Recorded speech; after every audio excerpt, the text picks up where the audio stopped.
E só mesmo uma ocasião como uma festa, né? Para conseguir unir tantos no mesmo propósito, no mesmo objetivo, isso é muito bom. E a festa de Pentecoste.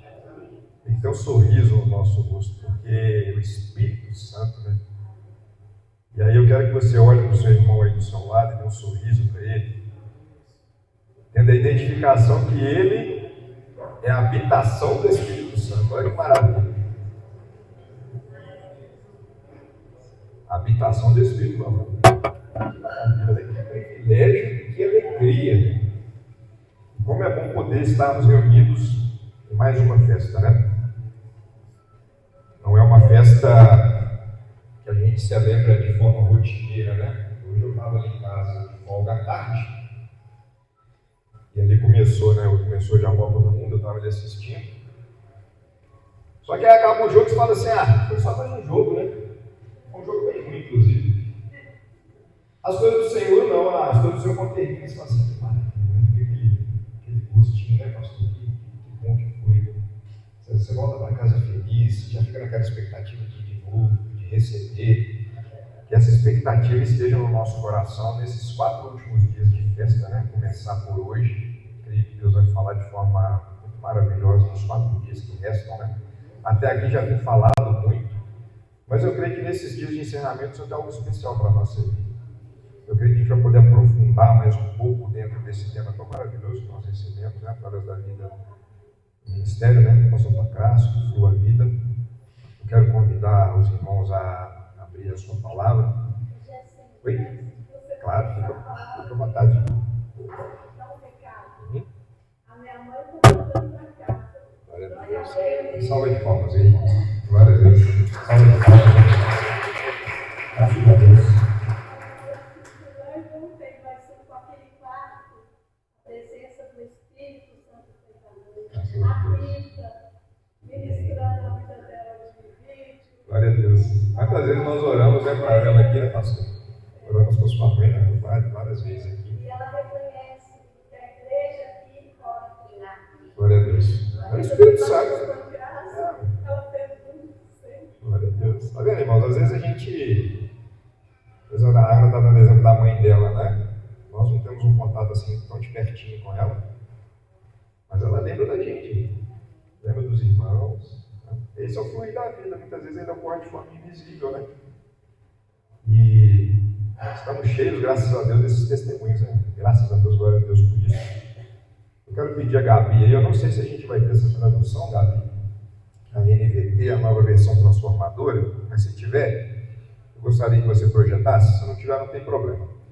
Eu quero convidar você a abrir comigo a palavra no Evangelho de João, capítulo 19. Evangelho de João, capítulo 19. Nós vamos ler aqui 2 versículos aqui nesse capítulo, que são os versículos 34 e 35. João 19, versículos 34 e 35. Se não tiver essa tradução, eu tenho ela aqui, eu leio para os irmãos. Mas pode acompanhar na sua Bíblia também. A palavra do Senhor fala assim: um dos soldados, porém, furou o seu lado, aqui claro, né, falando de Jesus, ali na cruz. Um dos soldados, porém, furou o seu lado com uma lança. E no mesmo instante, correu. Repita comigo, correu. Fluiu. Sangue com água. Só até aqui. Essa informação provém de uma testemunha popular. Ela diz a verdade para que vocês também creiam. Passagem interessante, né? Eu estava refletindo nessa passagem essa semana e Deus me fez lembrar algumas coisas que nós já recebemos dentro dessa passagem, algumas ministrações que já se passaram. Mas eu acho muito interessante porque o apóstolo João aqui, ele vê algo que nenhum outro que estava perto de Jesus viu. Ele viu sair do lado de Jesus sangue e água.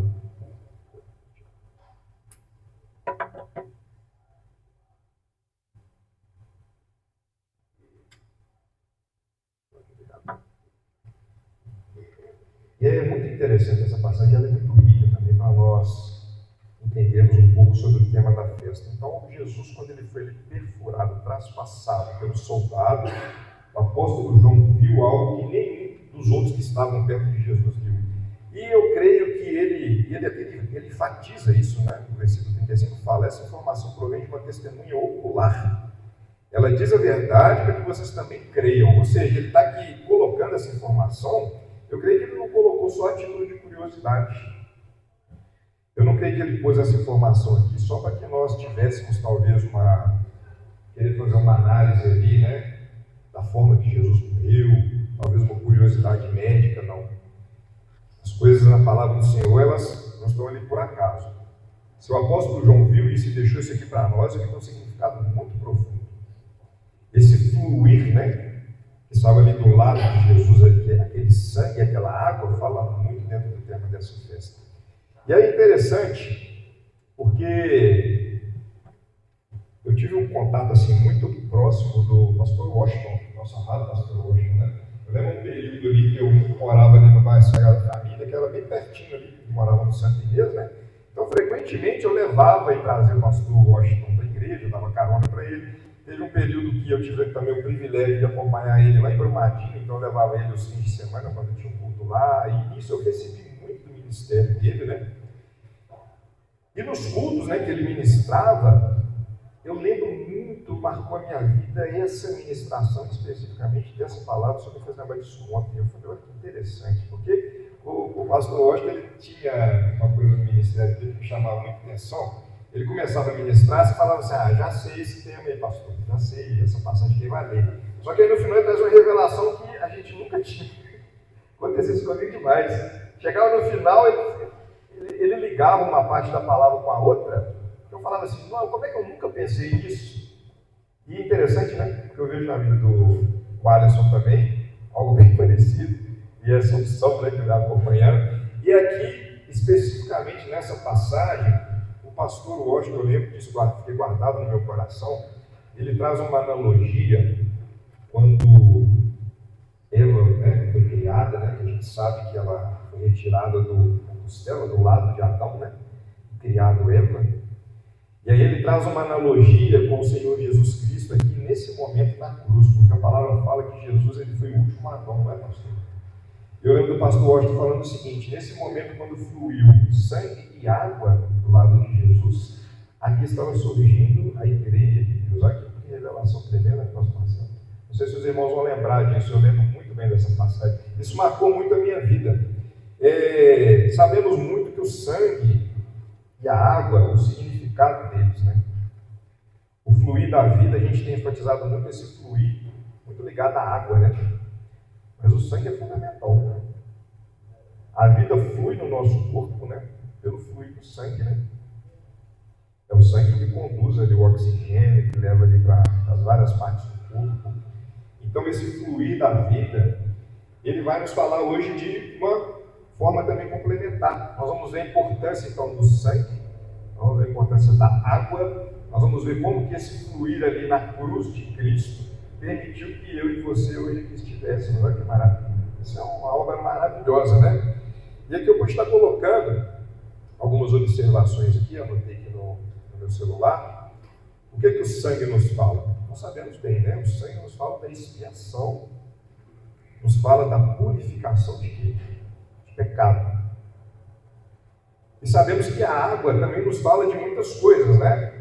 Nós sabemos que a água tem a ver com a palavra, mas a palavra também nos fala, se eu não me engano, em Tito, que há um lavar regenerador do Espírito, não é verdade? Então, olha só o papel do sangue e o papel da água. É importante a gente entender, vamos imaginar uma vida que se converte ao Senhor, né? E esse sacrifício de Cristo aqui, ele é único, definitivo e suficiente. Quando uma vida ali tão cheia de pecado, ela se arrepende, né? E crê no Senhor Jesus como seu Senhor e Salvador, os seus pecados são perdoados. Que maravilha, é uma primeira etapa.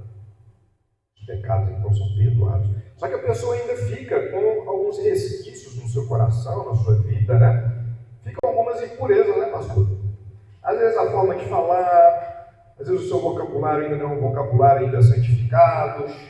Essas impurezas, elas precisam ser o quê? Removidas, elas são removidas com o lavar regenerador do Espírito Santo. O Espírito Santo vem, vai lavando a nossa vida. Os irmãos estão entendendo? E aqui eu acho interessante, eu sei que a festa aqui é de Pentecoste, mas eu vou pegar um exemplo do tabernáculo, para nós entendermos como que é importante essa sequência, esse fluir, né? O tabernáculo, nós sabemos que ele foi inaugurado ali nos tempos ali de Moisés, né? O tabernáculo era uma estrutura muito interessante, com pena a gente não tem figura aqui para projetar, mas ele tinha compartimentos, né, pastor? Então você tinha, ele era cercado de espécie de cortinas assim nas laterais, né? Ele tinha uma única entrada, né? Uma única porta. E quando você entrava, né? Você dava de cara com o quê? Você dava de cara ali no átrio, né? Que é o pátio externo, você dava de cara com o altar do holocausto. Ou seja, o sangue, era ali que o sangue era derramado. Então você subia até ali, ia até o tabernáculo, e ali você tinha que levar um animalzinho, né? E ali ele era sacrificado, mostrando para a gente o papel que o sangue tem, né?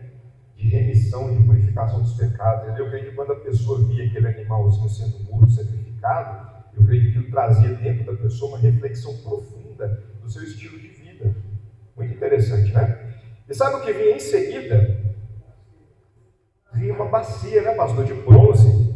Isso ainda do lado de fora. Essa bacia de bronze, o que tinha dentro dela? Água. Está vendo que é uma sequência? Sangue, água. E aqui, O que que João viu? Saindo sangue, água.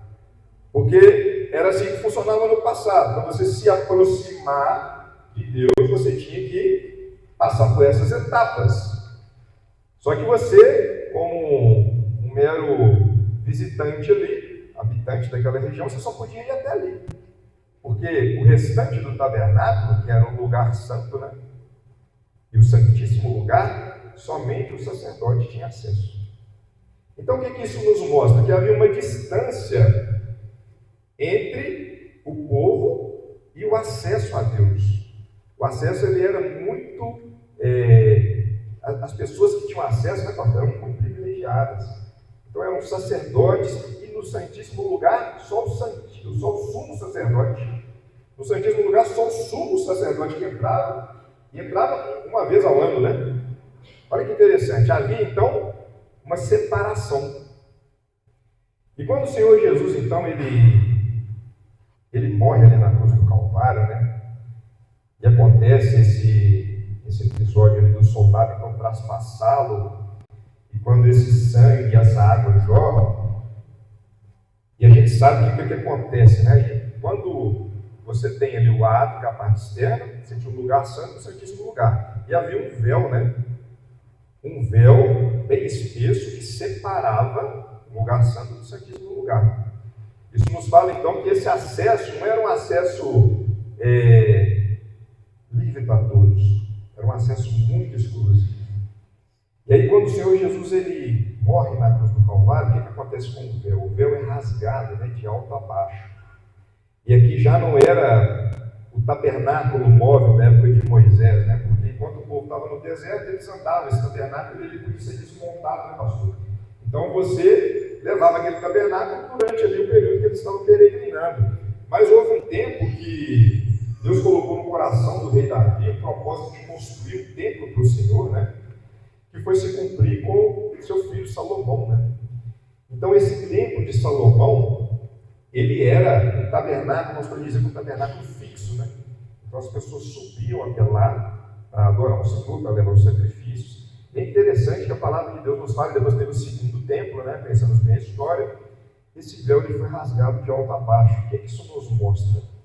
Nos mostra que eu, você, temos livre acesso ao Senhor. Porque nós temos um sumo sacerdote que já pagou o preço, né, pastor?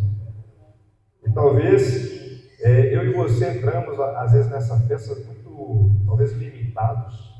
Falando assim, eu não sou digno de estar nessa festa de assim, eu estou com a vida, estou tão desanimado, as coisas na minha família, no meu lar não estão legais, meu coração estou me sentindo tão distante do Senhor. Eu vim talvez porque eu recebi um convite do pastor e fiquei sem graça de novo, isso vai ficar me cobrando. Eu vim porque a minha esposa insistiu, eu vim porque o meu esposo insistiu, o filho veio porque o pai trouxe. Mas eu quero dizer para você que você veio porque a gente está nesse critério para você vir.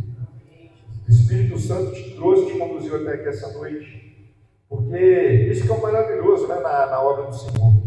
E aqui, abra comigo no livro de Hebreus, porque vai confirmar exatamente isso daqui que eu estou trazendo para os irmãos. Porque antes então era privilégio de um único homem, né, que era o sumo sacerdote, de estar ali na presença de Deus. Esse acesso agora está totalmente disponível a todos nós. É por isso que nós temos que valorizar muito, irmãos. E aí quando a gente entende isso, e a gente vê que aquele fluir ali de Jesus Cristo na cruz do Calvário, nós vemos que essa obra ela é muito tremenda. A gente precisa valorizar isso demais. Esse sangue, essa água ali que saiu do lado de Jesus Cristo tem um significado muito profundo, né? Não está aqui por acaso. E aqui em Hebreus capítulo 10, vai lá, está comigo. Olha que interessante, né? A palavra aqui confirmando o que nós trouxemos. Hebreus 10, versículo 19 em diante. A palavra fala assim, ó. Portanto, irmãos, por causa do sangue de Jesus, nós podemos entrar com toda confiança no lugar santíssimo.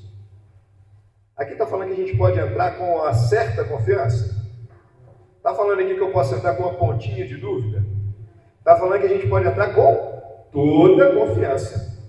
Você tem alguma dúvida que o Espírito Santo do Senhor habita em você? Talvez você entrou aqui nessa noite, alguns perguntando, será que eu sou de fato a habitação do Espírito Santo? Eu quero te dizer, olha, você pode ter toda a confiança que você é a habitação do Espírito Santo. Toda a confiança. Por sua morte, Jesus abriu um caminho novo e vivo através da cortina, do véu, que leva ao lugar santíssimo. E uma vez que temos um sumo sacerdote que governa sobre a casa de Deus, nós entramos com um coração sincero e plena confiança, pois a nossa consciência culpada foi purificada e o nosso corpo lavado com água pura. Que maravilha! Que maravilha, que privilégio que nós temos. Então, age assim, estou com a vida, tantos problemas, tantas dificuldades, tenho errado sempre as mesmas coisas. Eu quero te dizer, o Senhor Jesus já te lavou, já te purificou. O sangue de Jesus te purifica de todo pecado. O Espírito Santo lavado dele é regenerador. E se você entrou aqui nessa noite dessa forma, você vai sair daqui com a plena confiança de que a obra do Senhor ela tem resultado em algo muito positivo na sua vida. Não tenha dúvida disso. Pega a mão do seu irmão aí e fala assim: você é a habitação do Espírito Santo. Confiança.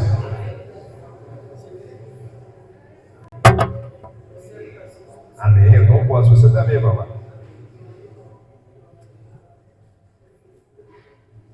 Essa primeira parte, então, eu confesso para os irmãos que eu realmente lembrei dessa ministração do pastor Jorge. Eu achei interessante trazer para os irmãos, porque às vezes a gente vê um tema, né, escrito nesse belo cartaz, né, não sei o nome, esse é o tecido, né? Como se fosse um cartaz mesmo. E às vezes a gente não entende a profundidade, talvez, que há por trás do tema, né? E esse tema é tão rico que a gente poderia ficar aqui, talvez, até o final do ano falando só dele. Cada ministério que vem traz uma revelação, algo que Deus colocou no coração, que vai complementando as palavras, né? E eu creio que essa passagem, ela enriquece ainda mais tudo aquilo que nós temos recebido. E é muito importante a gente ter a revelação, né, desse fluido, a revelação dessa fonte, desse Espírito Santo que habita em mim, habita em você, e que nós recebemos por um alto preço, pelo único que poderia fazer isso por nós, que é a vida do Senhor Jesus Cristo. Que maravilha! Que suportou todas as dores, tudo aquilo, né, que ele passou, sofreu, para que através da sua morte fluísse algo novo, para que pudéssemos estar aqui hoje reunidos. Essa revelação a gente tem que carregar sempre, eternamente, até o consumado dos dias. E sempre vi a igreja com essa alegria, com essa identificação, e ainda mais na festa, né? Eu lembrei também de um rei, que foi um rei que Deus usou, e quando esteve ali com o coração temente a Deus, Deus usou muito a vida dele. O rei Ezequias. Ezequias, ele teve algumas coisas que ele fez durante o seu reinado que foram muito marcantes, né? Sabemos alguns episódios também que ele vacilou, mas tem uma passagem especificamente também que eu acho muito interessante, complementando essa parte inicial que nós trouxemos. Eu gostaria de compartilhar com os irmãos. Eu quero que você abra comigo ainda em 2 Crônicas, capítulo 32. Nós vamos ver aqui algo também bem interessante sobre a vida do rei Ezequias. E claro, né, encaixa perfeitamente dentro do tema que nós estamos recebendo para a festa. Segundo livro de Crônicas, capítulo 32. Essa tradução que eu vou ler aqui para os irmãos é a tradução da Nova Versão Internacional, a NVI. Se a Gabi quiser projetar, pode ficar à vontade, Gabi. Olha que interessante, a palavra fala aqui no versículo 1 a 4. Depois de tudo que o rei Ezequias fez com tanta fidelidade, então aqui o versículo começa exaltando a qualidade dele, né, de ser fiel. Então, depois de tudo que o rei Ezequias fez com tanta fidelidade, Senaqueribe, o rei da Síria, invadiu Judá e sitiou as cidades fortificadas para conquistá-las.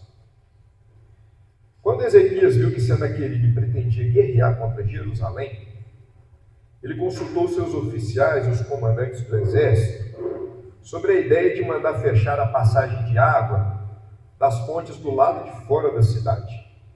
E eles concordaram. E assim um grande grupo se juntou e fechou todas as fontes e o riacho que atravessava a região. E eles diziam: por que deixar que os reis da Síria venham e encontrem toda essa água? Agora pula comigo para o versículo 30. Nessa mesma passagem, versículo 30. Foi Ezequias que bloqueou o manancial superior da fonte de Gion e canalizou a água para a parte oeste da cidade de Davi. Ele foi bem sucedido em tudo que se propôs a fazer. Só até aqui. O que nós vemos aqui? Uma passagem bem interessante, né? Esse império assírio, ele foi um império muito poderoso e que gerou muitos problemas ali para o povo de Deus ali naquela época. Então Senaqueribe, ele resolve invadir ali o reino de Judá e ele conquista, se eu não me engano, 46 cidades fortificadas ali que ficavam na região. E ali o rei Ezequias, ele toma isso como um alerta. Então, se ele já conquistou essa quantidade de cidades, ele vai conquistar Jerusalém também, né? Seria tipo a joia da coroa. E aí nós estamos perdidos. Então, o que nós vamos fazer? Olha que interessante. Cidade de Jerusalém, então naquela época ela era murada, ela tinha muros, só que a fonte principal de água ficava do lado de fora dos muros, que era essa fonte de Gion. E é muito interessante isso, porque a palavra, né, Gion, o nome, significa fluir abundantemente. Então a fonte de Gion, que era a principal fonte de água de Jerusalém, o significado desse nome é fluir abundantemente. Outro significado, jorrar. Outro significado, brotar com força. Olha que interessante, né? Um simples nome que às vezes a gente lê, a gente tem a real profundidade do seu significado. E essa fonte, ela tem uma característica geológica também muito interessante, porque ela não é uma fonte que ela jorra de forma contínua. Ela jorra como se fosse uma explosão. Então a água vai acumulando no lençol freático, a pressão aumenta e ela jorra de forma muito abundante, por isso esse nome. Interessante isso, né? E o que o povo precisava fazer? Quando precisava pegar água, tinha que descer ali, da cidade de Jerusalém, ir até lá, buscar água e voltar. Essa água, então, o acesso a ela era um acesso mais difícil, você tinha que se deslocar até lá. O rei Ezequias, muito sabiamente, eu creio que de alguma forma, inspirado por Deus, ele imaginou que aconteceria exatamente isso, né? Um cerco a Jerusalém. Senaqueribe e aquele exército assírio ficaria ali do lado de fora, cercando a cidade, e tomaria conta do quê? Da fonte, deixando aquele povo sem água. Então, que interessante, ele teve a ideia de desviar essa fonte, né? De forma subterrânea, até chegar dentro dos muros de Jerusalém. E essa obra, inclusive, é o aqueduto, né? Que a palavra de Deus nos conta. Imagina que naquela época, né? 600, 700 anos antes de Cristo, como que isso de forma manual, né, pastor? Porque não tinha nenhum tipo de equipamento que a gente conhece hoje, e com pouco tempo, porque o exército já estava cercando, já estava quase às portas, então eles tinham pouquíssimo tempo para conseguir fazer isso, e eles juntaram forças, conseguiram então trazer aquela água que jorrava do lado de fora para o lado de dentro, então ela passou a fluir de forma interior. E sabe onde que ela era armazenada, onde que essa água caía, né? No famoso tanque de Siloé. Já sabemos alguns milagres, né? Tem uma passagem, se eu não me engano, pastor, Jesus, ele faz um milagre com o cego, né? Ele coloca barro, né? Na visão do cego, pede para ele se lavar no tanque de Siloé.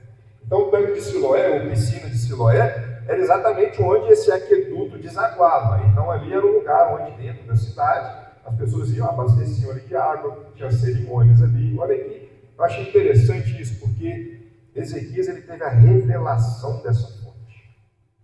Ele entendeu que essa fonte, ela era fundamental para a sobrevivência do povo e dele, claro. E até hoje, se você procurar, pode procurar, que eu procurei, eu achei. Lá no YouTube tem essa obra que foi feita. Ela existe até hoje. E até hoje flui a água. E até hoje está lá o tanque de Siloé. Muito interessante. Tão bem feito que foi. Um começou a cavar do lado externo, o outro começou a cavar do lado interno. E aí diz que pelo barulho do martelinho um do outro, eles iam se guiando até os dois túneis se encontrarem. Então deve ter dado bastante trabalho. Está vendo que revelação da fonte? E essa fonte hoje está dentro de mim e de você. E será que assim como o rei Ezequias eu tenho tido a mesma revelação da importância estratégica dessa fonte? Porque o inimigo, irmãos, ele quer nos cercar. De todo lado nós somos o quê? Pressionados, perseguidos, né? Do que a palavra fala. Só que hoje eu posso ficar tranquilo, eu e você, porque essa fonte ela não é mais uma fonte externa natural, que eu dependo de lá para pegar água para sobreviver. Ela está aqui, ó, dentro da nossa vida. Ela flui aqui de forma abundante dentro da nossa vida. As coisas do Senhor, esse fluir de Deus, ele está acontecendo hoje na nossa vida de forma interior. Então não importa se o seu chefe está te perseguindo, não importa se todas as coisas que você olha para o seu redor estão dando errado, não importa se o inimigo está fazendo um cerco contra a sua vida, contra a sua família, você tem uma fonte que está segura aqui dentro que ele não tem acesso. E a palavra fala também, né, outra coisa interessante, guardei a sua palavra, escondi a sua palavra no meu coração. Está tudo aqui, está tudo aqui. Está tudo guardado, então você não precisa preocupar. Tanta coisa ruim acontecendo, meu pastor. Tantas situações difíceis que o mundo está passando. Mas você tem o que é mais precioso dentro da sua vida guardado, escondido. O inimigo não tem alcance. Isso é muito tremendo. Ezequias ele teve uma revelação muito interessante sobre essa fonte, né? Eu pude colocar aqui, ó, o rei Ezequias teve a revelação da importância estratégica daquela fonte, né, e canalizou ela de forma que aquilo que era precioso passou a jorrar internamente, e aqui no sentido não figurado, mas no sentido verdadeiro. Aquela fonte que antes estava do lado de fora, ela agora estava passando ali de forma interior, longe do acesso da presença do inimigo e de forma secreta. E havia, aqui hoje eu não vou demorar, a gente já está quase caminhando aí para o final, mas havia algo muito interessante ali que era feito durante a festa de tabernáculo, naqueles dias ali em Jerusalém. Tinha uma cerimônia específica que acontecia no meio da festa, que ela era chamada de libação da água, né? O que era essa cerimônia? Um sacerdote, ele descia com um jarro de ouro, e ele descia até a fonte de Siloé. Enchia esse jarro, né, de ouro com água, e ele subia em procissão junto com o povo até o templo. E lá ele fazia essa água fluir e jorrar sobre o altar. E olha que interessante, Jesus ele resolve subir para Jerusalém numa festa de tabernáculo. E aqui eu acho que talvez mais ou menos você já identificou a passagem que eu quero que você leia comigo agora. Evangelho de João, capítulo 7. E aqui agora a gente vai entender esse versículo de uma forma um pouquinho mais profunda. Depois de toda essa explicação aqui com os meus irmãos.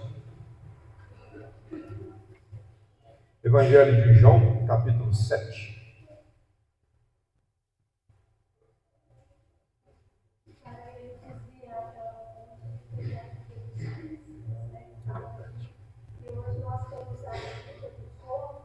Isso mesmo, maravilha.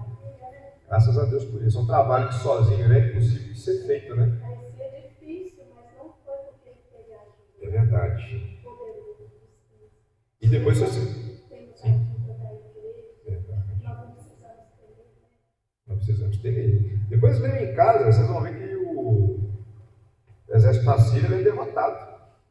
Exército poderosíssimo. Deus age de forma poderosa ali. Eles não conseguem invadir Jerusalém. Muito tremendo, né?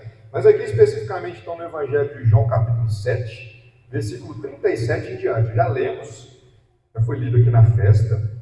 Nós vamos ler agora novamente, entendendo agora todo esse contexto, né, que eu quis construir com os irmãos. Ele deságua aqui nesse versículo.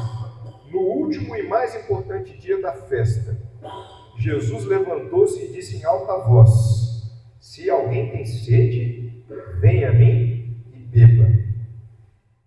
E aqui os estudiosos, muitos deles dizem que era exatamente nesse momento onde o sacerdote ali derramava dessa água sobre o altar.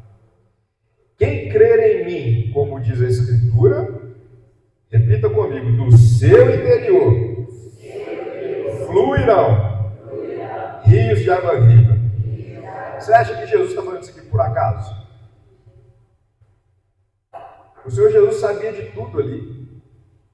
Ele sabia como que essa fonte que estava antes lá do lado de fora, ela era preciosa.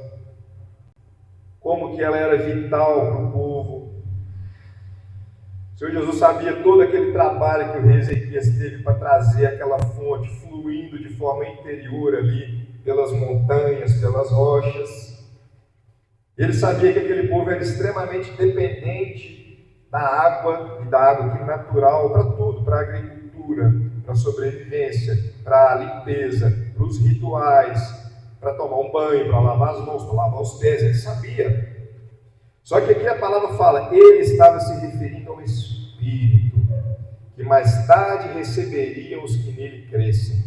Até então o Espírito ainda não tinha sido dado, pois Jesus ainda não fora glorificado. Ou seja, o Senhor Jesus ele passa a mostrar a partir daquele momento ali, que a minha e a sua dependência, ela não é mais de um fluir de uma água natural.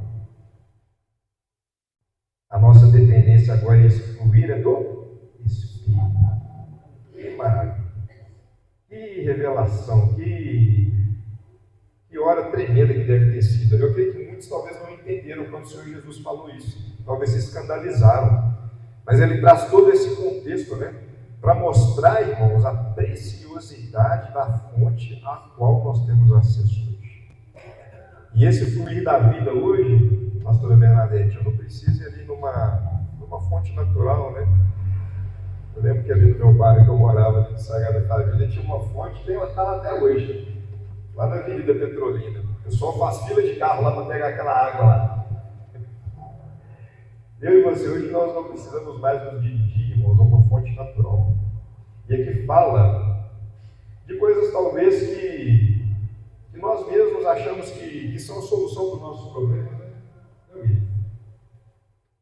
Eu deixo de recorrer ao Senhor para as coisas simples do dia a dia e começo a buscar a solução dos meus problemas para outras coisas que eu sei que podem ser importantes, mas não são suficientes, que eu vou estar sempre tendo que recorrer aqui, né? Você que faz aí terapia, não tem nada contra a terapia se você faz. Mas a terapia, você vai fazer terapia, você vai sempre. Porque aquilo ali é uma sequência, né? Você talvez aí toma um remédio, você tem que estar tomando aquele remédio sempre. E aqui o Senhor Jesus está mostrando que Ele é uma fonte inesgotável de vida. O Espírito Santo entra em nós, uma fonte inesgotável. Nós podemos recorrer a Ele em qualquer circunstância, em qualquer situação. Ele é o nosso amigo, Ele é o nosso conselheiro, Ele é o nosso ajudador, Ele é o consolador, Ele lava, Ele regenera. Se eu entrei aqui triste, eu saio feliz. Se eu estou com a cabeça baixa, eu saio de cabeça erguida. Esse é o fluir da vida. E Ele está aqui, escondido, dentro da minha vida, dentro da sua vida. E às vezes, irmãos, um irmão, alguém, algum ministério chega e ele, às vezes, não precisa falar nada, né? Só pela presença dele, você já percebe o fluir da vida.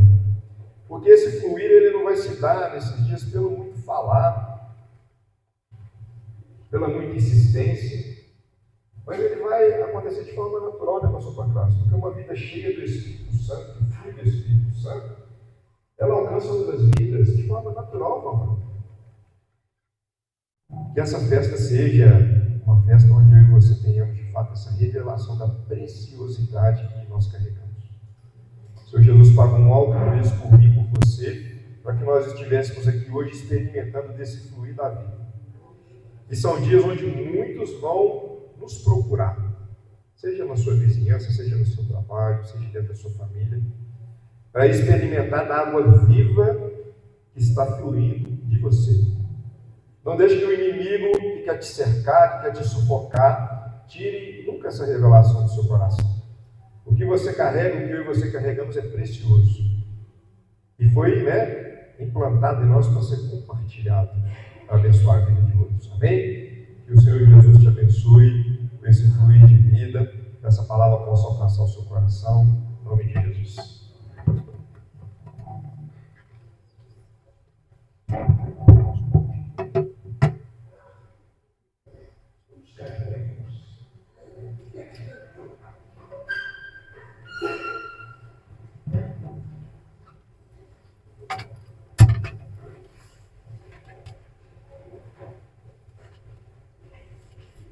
Aleluia. Nós damos graças ao Senhor.